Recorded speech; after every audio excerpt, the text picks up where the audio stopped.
খ্রিস্টীয় ২০২৪ সালকে বিদায় ও নতুন বছরকে বরণ করতে গিয়ে নানা ঘটনা ও দুর্ঘটনার মুখোমুখি হয়েছে জার্মানি।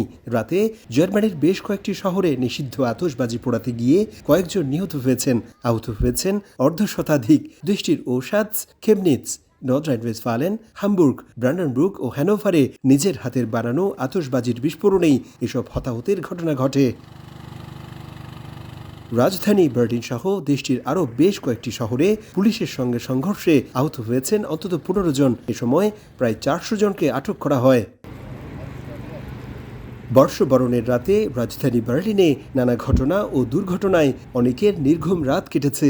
নগরীর ক্রয়েজবার্গে একটি বহুতল বাসভবনের গ্যারেজে আগুন লাগার ঘটনা ঘটে।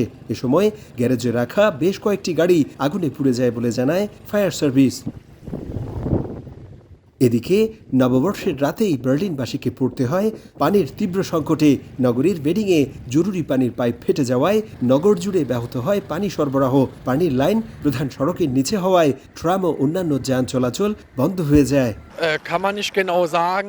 দেখুন, এখনো আমরা নিশ্চিত হতে পারিনি কেন এই দুর্ঘটনা। হয়তো পাইপটির বয়স হয়েছে তাই ফেটে গেছে, হয়তো উপরে ট্রাম চলাচলের কারণেও পাইপের এমন ক্ষতি হতে পারে। তবে এই মুহূর্তে আসল কথা হলো, রাতে পানি সরবরাহের সমস্যা হলেও সকাল থেকে পানি বাসায় পৌঁছে যাচ্ছে।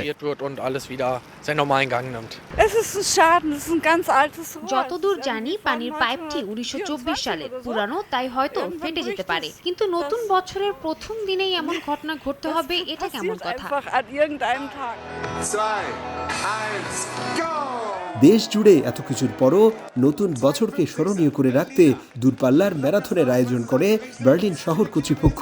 শহরের ঐতিহাসিক ব্রান্ডেনবুর্গার গেট থেকে শুরু হওয়া ম্যারাথনে অংশ নেন ৪৫০০ প্রতিযোগী। ২০২৪ সালকে বিদায় এবং একই সাথে নতুন বছরকে স্বাগত জানানোর রাতে নানা ঘটনার সাক্ষী হতে হলো জার্মানিকে। এর মধ্যে দেশজুড়ে কমপক্ষে ৫ জনের প্রাণহানি এবং একই সাথে রাজধানী বার্লিনের ভেডিংয়ে পানি সরবরাহের লাইন ফেটে যাওয়া উল্লেখযোগ্য। এসব ঘটনা নিছকই দুর্ঘটনা নাকি নাশকতা তা খতিয়ে দেখার আহ্বান দেশবাসীর। জার্মানি থেকে বিট্টু বড়ুয়া, সময় সংবাদ।